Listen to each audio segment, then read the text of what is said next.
Karen. Thank you so much for sharing your wisdom and time to be on the panel. And we'd like to know more about how your leadership style has been influenced by being a woman.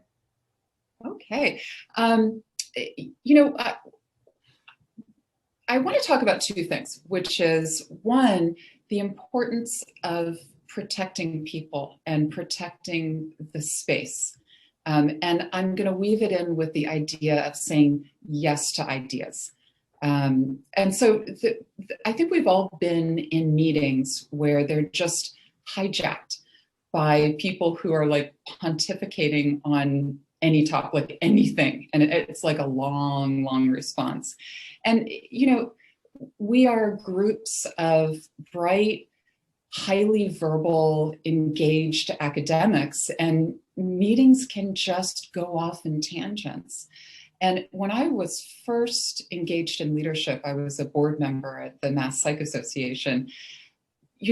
We would have these hour and hour long meetings, and every single item was like discussed ad nauseum.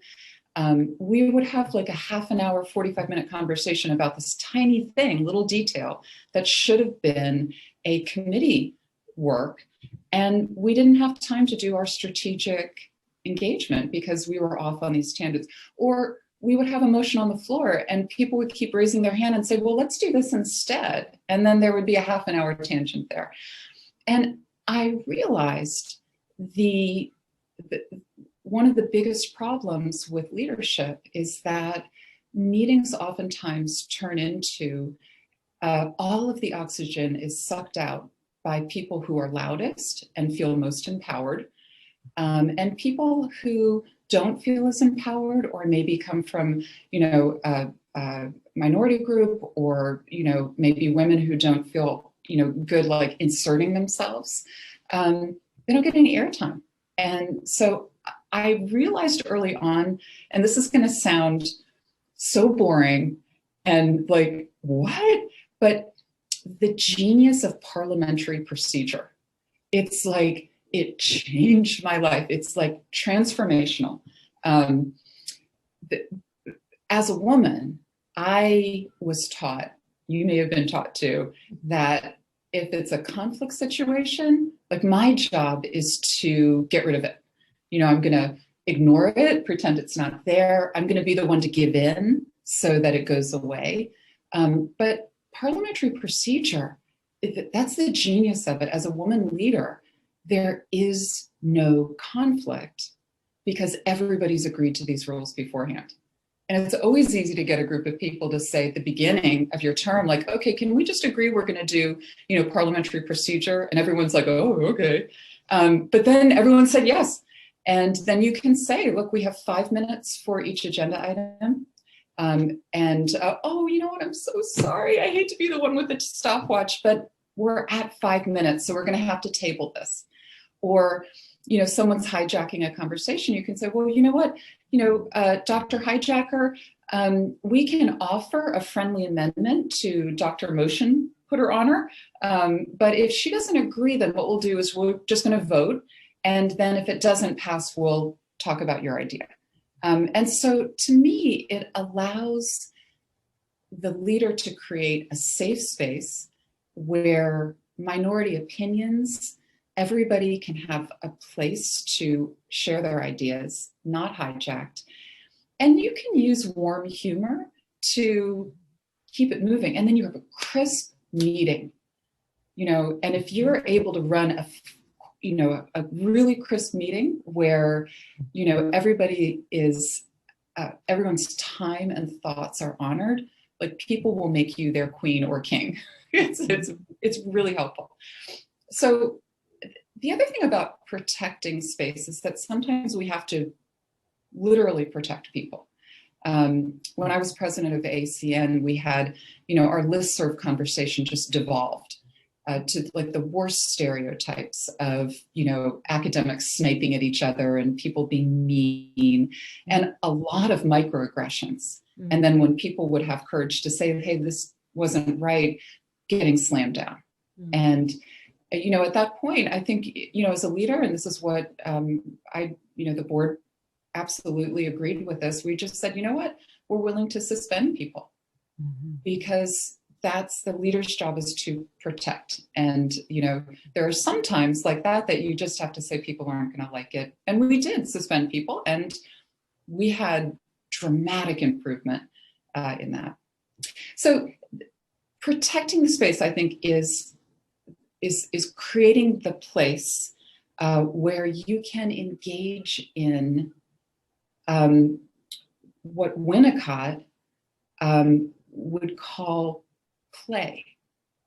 And I started as an object relations. I was training to be an object relations therapist, and then I found neuropsychology. But Winnicott basically said play's not a waste of time. It's actually how we co-create reality. And a kid might put like a block up and say like vroom vroom, it's a car, and then someone else would say like yeah, and it can go woo, and you've said yes. And that's what Winnicott called this potential space for play. You've created the safe place, you've said yes. And it's not just for kids, it's how we as adults try on identities, but also how we engage in creativity. So if you have a safe space, then you can say yes to ideas. And a lot of leaders it's just no, like, no, that's not how we do it. It's never worked. It didn't work before. No. And instead you can say like, wow, wouldn't it be cool if, or like, that might be really amazing. And you, as a leader, you don't have to say like, and we're actually going to do it, because it may turn out when you play with it, it doesn't work. But that reactive, reflexive first response is, that could be really cool. And then parliamentary procedure allows that space where everybody can take a turn, say like, yeah, and it could be this, or what if it did this? And so I think that, as a woman, maybe because conflict is not so easy, that really led me to the genius power of parliamentary procedure. And once you use that, you're basically creating this potential space for play. And then that's what high-level strategic organization can look like. Let's play with these ideas. I would just say one more thing, which is, then you got to use the power of the phrase, oh my goodness, this could be so cool. Would you like to chair that committee?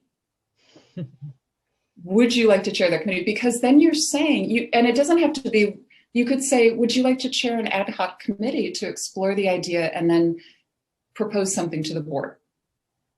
And you've empowered people to play with it, see what can happen, and then bring it to the board for the checks and balances. Or the other thing about that is that, a lot of people just have ideas they want other people to do. And like, why doesn't this happen? Well, cool idea. Would you like to chair the committee? So, so I'll stop there.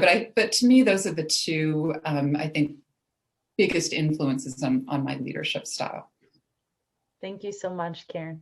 Welcome.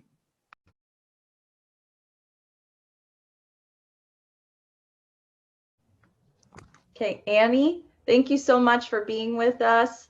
Definitely an inspiration and a transformational leader for other trainees.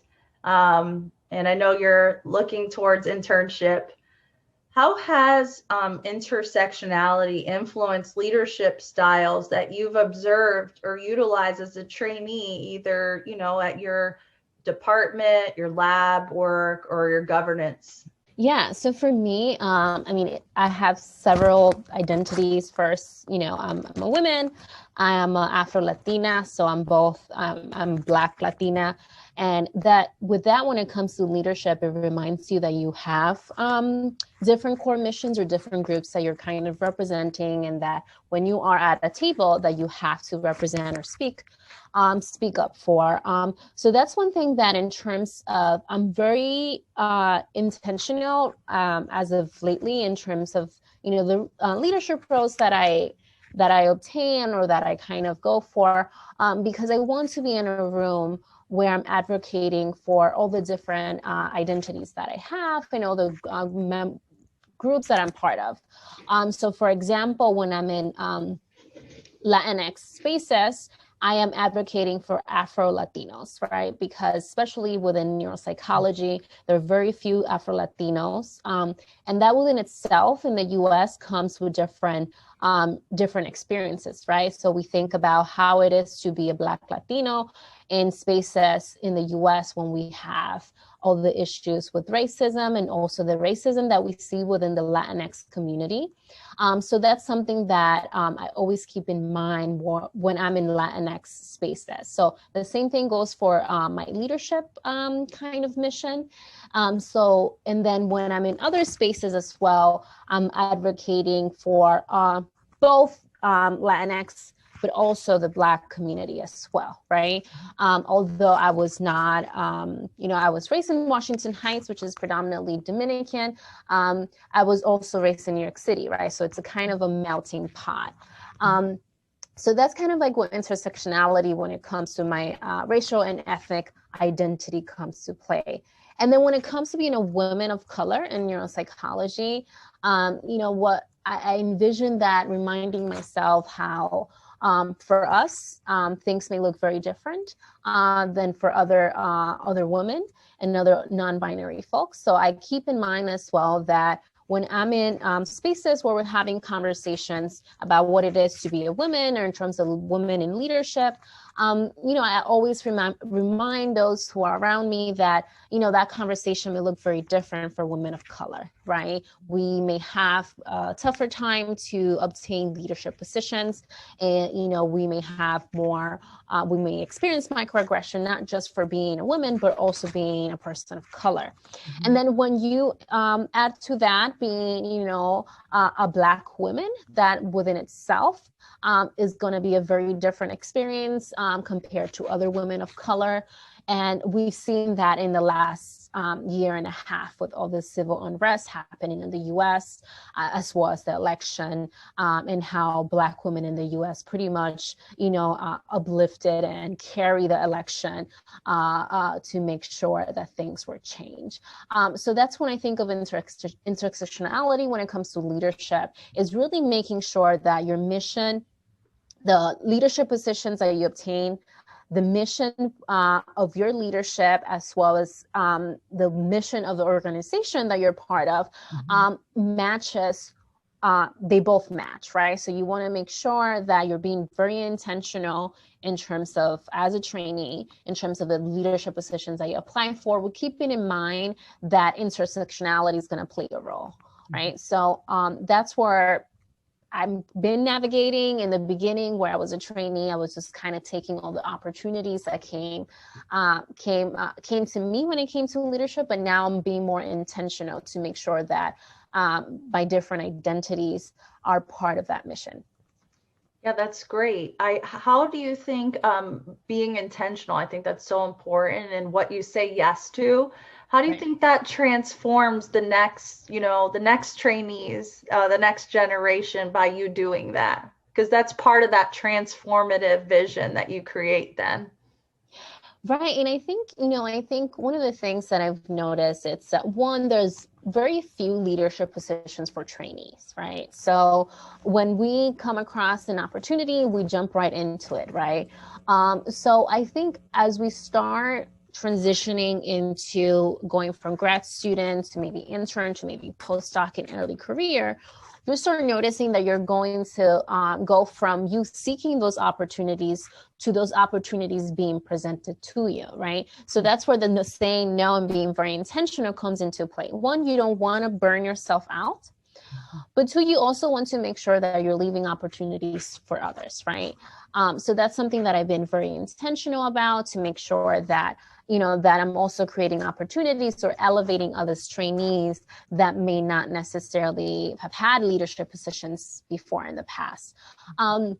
So yeah, I think for trainees it's very important to learn how to say no, especially as you start noticing that you're getting more opportunities, because you may get burned out, right? But also too, because once once you're intentional in terms of the positions that you go for or the things that you say yes to, you will enjoy things a lot more, right? Because they're part of your mission, and then you start growing as a leader, right?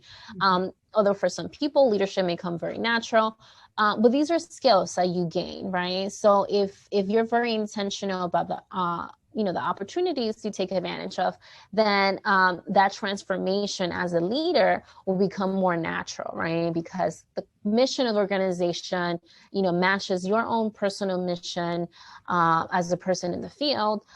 So that within itself, that transformation starts happening, whether you realize it or not.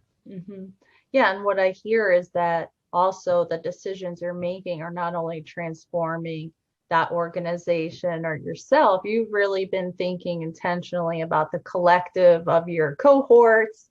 And in such, the healthier the leader is, the more that they're matching and aligned with what the work they're doing, the healthier our field is too, right? The more transformative shift our field starts to take in accepting more inclusive spaces for leaders over time. So that's great.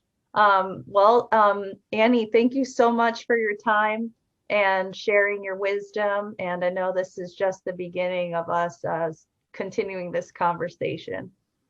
Thank you. All right.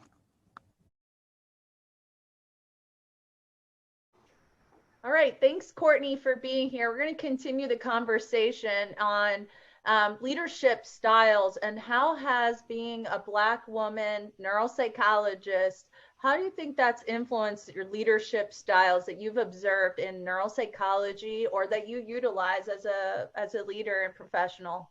We'll start in the academic arena. Yeah. So when I am teaching, where I teach is a very diverse school, but the faculty isn't necessarily very diverse. And so oftentimes when I walk into a classroom, I'm the only person who looks like me, and I might be the only Black person and definitely the only Black woman that they see who's a doctor who is teaching them in their classes. And so I have a mindset that I need to use that perspective that I have in order to show them a different side of the information that they're going to be presented that other people might not be able to present to them. And how has that been a challenge to maybe address disparities in science or research? What is that like as a faculty member in leadership, bringing that up into curriculum development, for example? Well, I think just the idea that if that's not a community that you're a part of, or if that's not a blind spot that you see, then you might not recognize the importance of making sure that the curriculum is inclusive and the research is inclusive, and that we are intentionally drawing in things that are relevant to our diverse student body.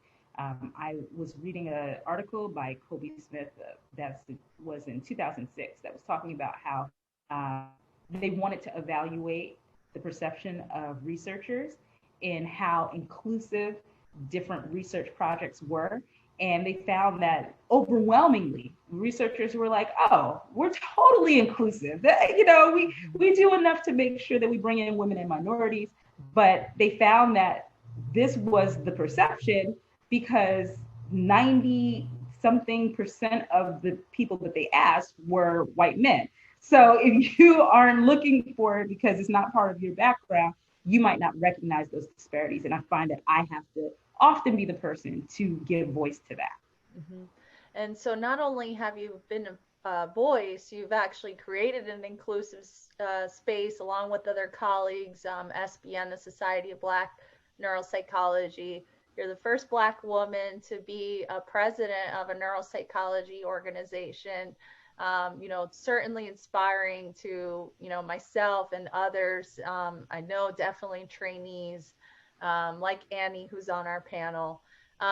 What has that been like in terms of leadership styles, governance, and, even just the sense of mentoring a leadership pipeline, not only a trainee pipeline?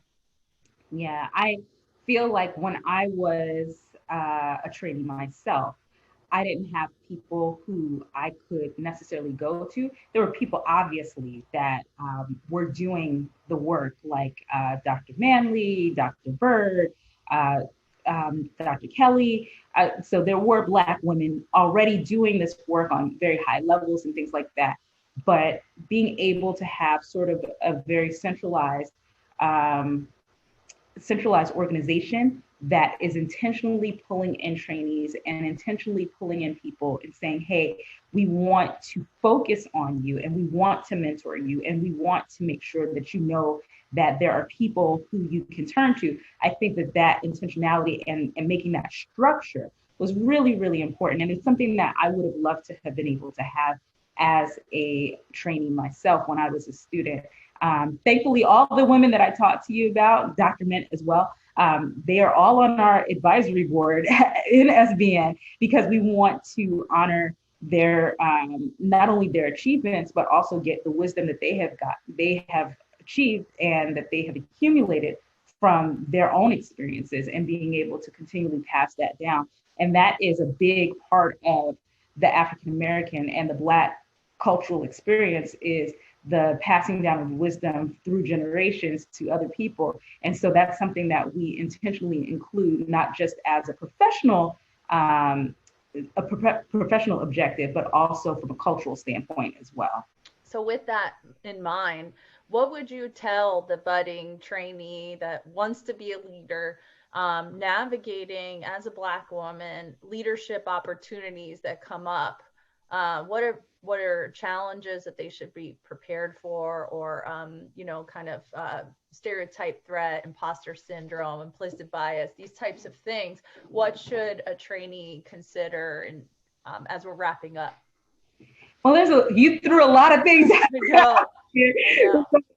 But all of those things I think are things that are naturally occurring in all students, but particularly if you feel like you are the only or one of the only in the room, that is kind of amplified. And so what I would encourage them to think about is the fact that even if in that particular room they're the only one, that they are not alone, because there is a large network of people who are all in the virtual room with them and that are all willing to help them as well, and that they can reach out to be mentored. And even at whatever stage they are, they should feel that they have something to offer to mentor to someone else. So I would encourage them to, wherever they are at, to really understand that they have something that they can give, as well as something that they can learn and reap from other people. So that linking the chain in both directions is something I encourage everyone to find themselves in the position of being. Great. Thank you so much. And I really appreciate all your wisdom that you're sharing. And I think just that collective approach to really honoring our predecessors, right? Bringing up the next generation, I think is the common theme that I'm hearing from you.